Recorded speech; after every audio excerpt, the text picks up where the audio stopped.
ازيكم يا شباب؟ عاملين ايه؟ يا رب تكونوا بخير وبأحسن حال. احنا ان شاء الله النهاردة جايين نتكلم مع بعض عن موضوع بيع هالاند.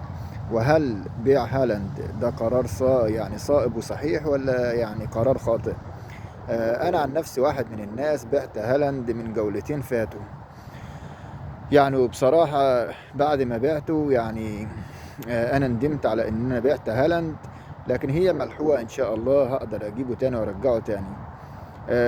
طبعا انا من اكتر الناس اللي كنت بقول لا، بيع هالاند في مصلحتك ومش في مصلحتك. لكن صراحة انا بعد ما بعت هالاند يعني لاحظت حاجة غريبة جدا. يعني انا واحد من الناس لما تسألني طب انت بعت هالاند ليه؟ هقول لك كده بصراحة، انا بعت هالاند علشان اجيب مكانه طبعا ساكا وسون. وبالمر طبعا. وصلاح كده كده، صلاح كان هيبقى عندي.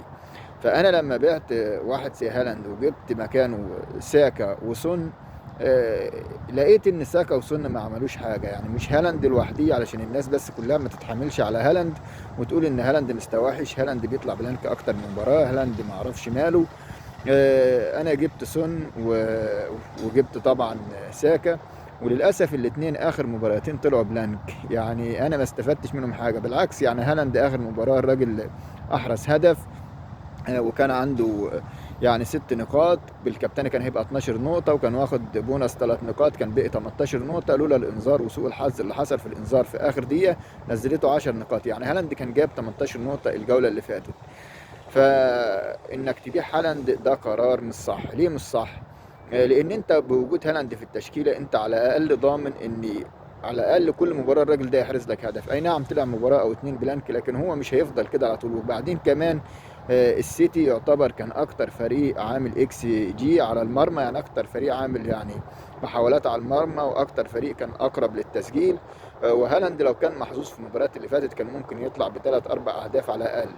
عشان كده واحد زي هالاند هو هيفضل خطير، ويعني مش هيفضل على كده، يعني لازم هيحرز اهداف وهيرجع لمستواه، وهنشوف هالاند تاني بيرجع ويكسر الدنيا. كمان يا شباب، انت لو انت هتبيع هالاند عشان تشتري مثلا سون ولا ساكا، آه طبعا انا شايفها مش مفيده. ليه مش مفيده؟ لان اللعيبه دي في بعض اللعيبه ممكن تعوضها في نص الملعب.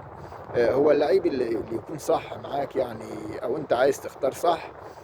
في طريقتين تختار بيهم التشكيله صح انك تخلي هالاند. التشكيله الصح انك تلعب بهالاند وصلاح مع بعض. واحد هيقول انت بتقول ايه؟ هالاند وصلاح مع بعض؟ ايوه زي ما سمعت، هالاند وصلاح يفضلوا معاك في التشكيله. وكمان لو عايز تجيب عليهم بالمر وايزاك، ده هتبقى تشكيله كويسه. يعني انت في الهجوم لو عايز تلعبها صح وتجيب نقاط كويسه الفتره اللي جايه، يعني وتلاقي العمليه ظابطه معاك، يبقى في الهجوم هالاند، جاكسون، ايزاك. او هالاند، ايزاك، جواو بيدرو. او المهم واحد من يعني الثلاثه دول لازم يكون معاك، لازم يكون معاك ثلاثه من الثلاثه لعيبه دول. افضلهم طبعا هو هالاند. وهتخلي معاه جاكسون اللي عنده اكتر من مباراه سهله الفتره اللي جايه.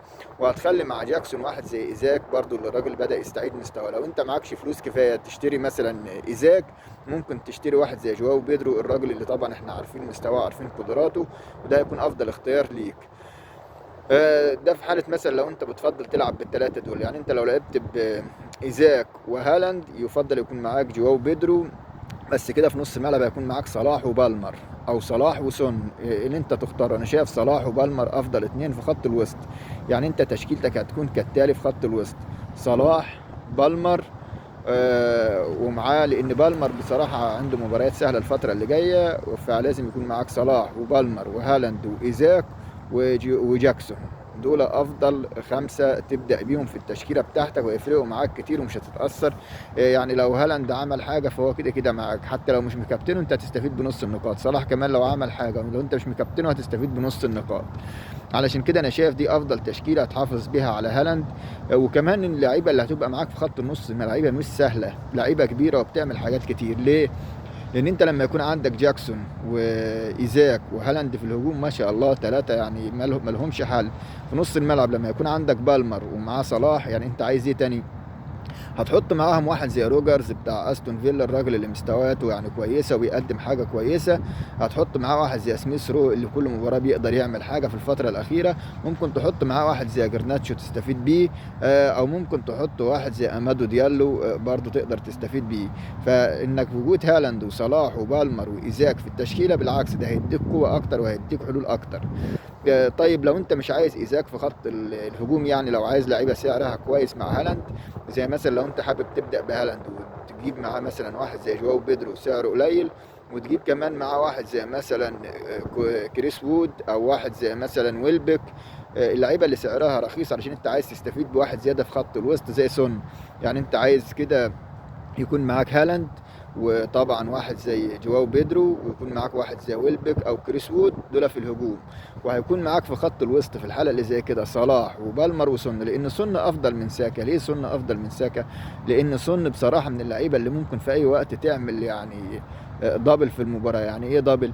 يعني واحد زي سون في اي وقت او اي لحظه ممكن يحرز هدف ويصنع هدف، او ممكن يحرز هدفين، او ممكن يصنع لك هدفين، او ممكن يصنع هدفين ويحرز هدف. فانا شايف ان واحد زي سون زيه زي صلاح زي بالمر. انما ساكا دايما بنشوفه ما بيعملش حاجات كتير. يعني ساكا اخره بيعمل مثلا هدف، ممكن احيانا تصدف معاه هدف واسيست، لان الارسنال عنده لعيبه كتيره بيعتمد عليها غير ساكا. عشان كده احنا بنشوف مارتينيلي احيانا بيتالق اكتر من ساكا، وخاصه بعد رجوع واحد زي اوديجارد. هنشوف اوديجارد كمان هياخد دور اكتر وهيكون قريب للتهديف اكتر، فدي هتقلل كمان من فرص ساكا. فعلشان كده انا شايف واحد زي سون مع بالمر مع صلاح وقدامهم هالاند مع جواو بيدرو مع ويلبك او كريس وود، ده هيكون في مصلحتك اكتر. ويكون معاك واحد زي روجرز بسعر كويس، او واحد زي جرناتشو الراجل ما شاء الله اللي بيقدم مستويات كويسه. فيا شباب هو لا غنى عن واحد زي هالاند. زي ما قلنا هالاند على الاقل انا ضامن كل مباراه الراجل هيعمل حاجه، واحيانا بيصنع هدف وبيحرز هدف. فالمهم ان بيع هالاند انا شايف ان هو قرار خاطئ. انا واحد من الناس هرجع هالاند تاني للتشكيله بتاعتي، لان بصراحه وجوده في التشكيله هيديها قوه اكتر ما هيديها مثلا ضعف. دايما هالاند بعيد عن التشكيله بتحس ان التشكيله بتاعتك ضعيفه. لكن لما يكون معاك هالاند وصلاح وبالمر وسون، او معاك هالاند وصلاح وبالمر وايزاك، صدقني التشكيله هتحس ان هي اقوى، وهتحس ان الناس دي في اي لحظه واي وقت من الاوقات هيحرزوا معاك اهداف كتير. طبعا في ناس كتيره في الفتره الاخيره بدات تبيع هالاند. انا اتمنى منك ان انت ما تغلطش الغلطه اللي انا غلطتها او ناس كتير غلطتها وقدرت تستغنى عن هالاند. بالعقل كده وبالمنطق، انت مقتنع ان هالاند هيستمر على المستوى اللي هو فيه ده؟ لا طبعا، ما حدش فينا مقتنع بالموضوع ده. كلنا عارفين ان هالاند مسيره هيقدر يرجع لمستواه، ومسيره الراجل هيعمل هاتريك تاني. انا متاكد ان يعني هالاند خلال الموسم ده هيعمل 2 او 3 هاتريك تاني، كمان هيعمل مساهمات كتيره. علشان كده هو مش في مصلحتك تخسر هالاند ولا صلاح. خلي الاثنين معاك انت، بالعكس هم دول يعتبر افضل اثنين. وان كان هالاند مستواه يعني ضعيف شويه، ولكن الراجل انت مش هالاند لوحده. كلنا شفنا زي ما بقول لك سون وبالمر وساكا الثلاثه اخر مباراتين طالعين بلانك. يعني الثلاثه في اخر مباراتين كل واحد جايب 4 نقاط بس. يعني زيهم زي هالاند، ان كان الراجل طلع مباراتين 3 بلانك فهم طلعوا زي بلانك. علشان كده لا، خلي هالاند معاك في التشكيله، مع صلاح مع ايزاك مع بالمر، او زي ما بقول لك سون وصلاح وبالمر وطبعا هالاند مع واحد زي جواو بيدرو، وواحد زي طبعا ويلبك، او واحد زي كريس وود. زي ما بقول لك هتلاقي التشكيله معاك افضل واقوى، هتحرز معاك نقاط كتيره. ان عرفت تحط ويسا او مثلا مبويمو في التشكيله، يعني انك تستغنى عن المدافعين وحراس المرمى اللي سعرهم غالي، هيكون افضل ليك بكتير. لان احنا ما بنستفدش بالمدافعين ولا حراس المرمى. نادرا ما بيطلع حارس مرمى كلين شيت او بيطلع مدافع كلين شيت. دايما المدافعين انذارات كتير، اهداف تدخل فيهم كتير، ما بيحصلوش على كلين شيت كتير، ما بياخدوش بونص كتير. علشان كده انا شايف يعني ان لا، انت تضحي بالمدافعين وحراسة المرمى تجيبهم كلهم بسعر يعني 4.5 مليون، في مقابل انك تستفيد بالسباع اللي قدام اللي هم او ال8 اللي قدام اللي هم خط الوسط والمهاجمين، هم دول اللي بيجيبوا نقاط اكتر. وبالتوفيق للجميع، والسلام عليكم ورحمة الله وبركاته.